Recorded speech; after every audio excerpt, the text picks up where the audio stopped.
the hygienic condition of the countryside. Was there, he asked, much sickness about, whether sporadic fever, fatal forms of ague, smallpox, or what not?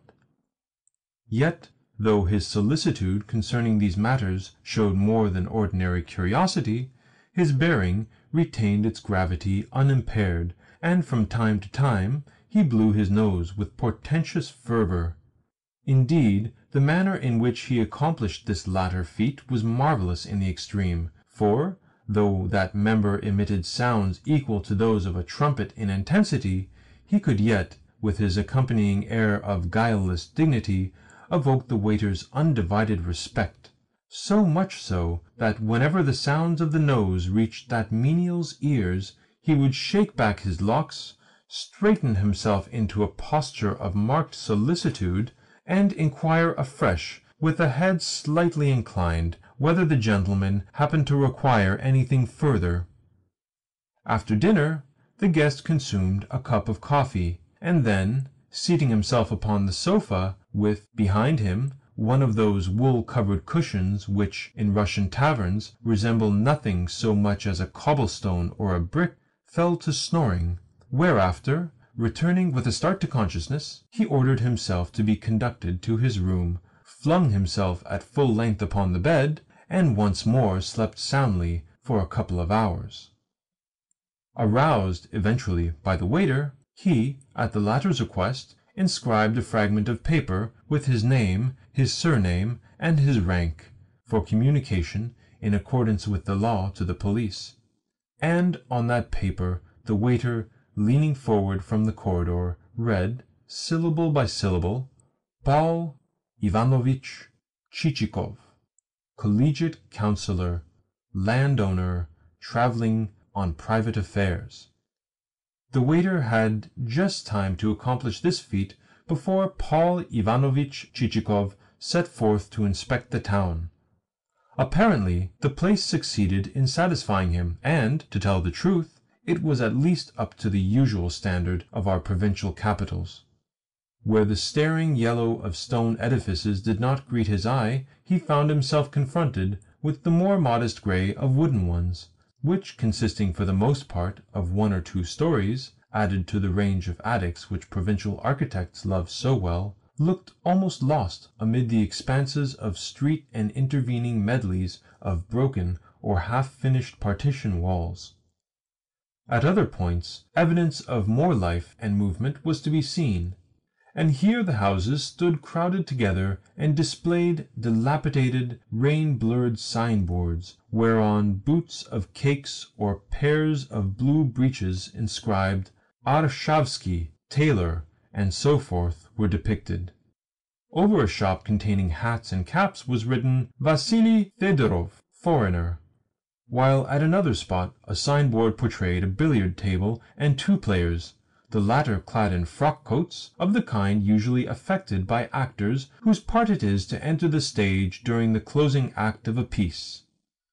Even though, with arms sharply crooked and legs slightly bent, the said billiard players were taking the most careful aim, but succeeding only in making abortive strokes in the air. Each emporium of the sort had written over it, "This is the best establishment of its kind in the town." Also, al fresco in the streets, there stood tables heaped with nuts, soap, and gingerbread, the latter but little distinguishable from the soap, and at an eating-house there was displayed the sign of a plump fish transfixed with a gaff. But the sign most frequently to be discerned was the insignia of the state, the double-headed eagle, now replaced in this connection with the laconic inscription "Dram Shop."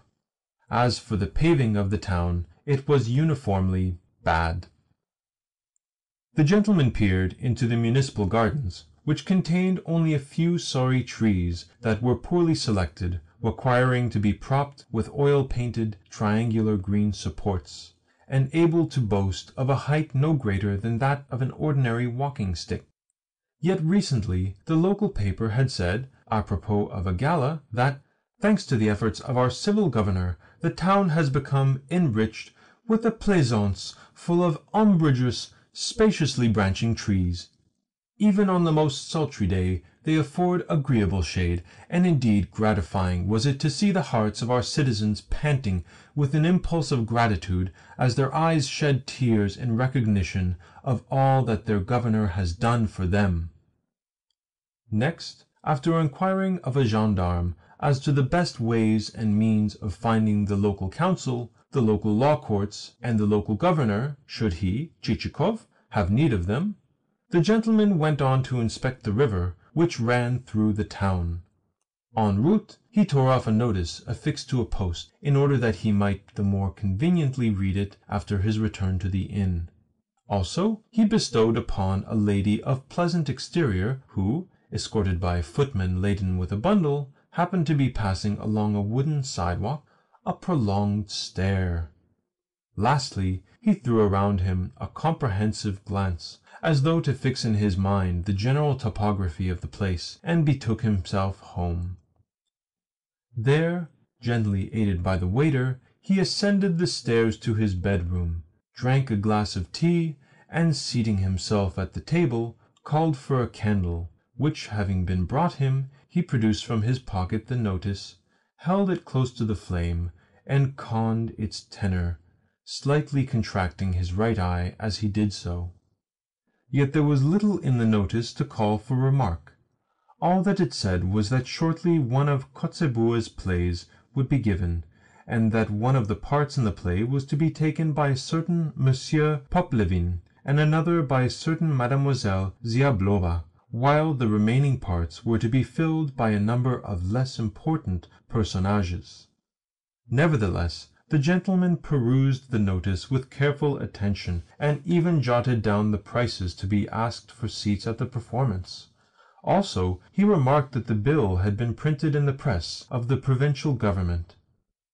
Next, he turned over the paper in order to see if anything further was to be read on the reverse side, but, finding nothing there, he refolded the document, placed it in the box which served him as a receptacle for odds and ends, and brought the day to a close with a portion of cold veal, a bottle of pickles, and a sound sleep. The following day he devoted to paying calls upon the various municipal officials, a first and a very respectful visit being paid to the governor. This personage turned out to resemble Chichikov himself, in that he was neither fat nor thin.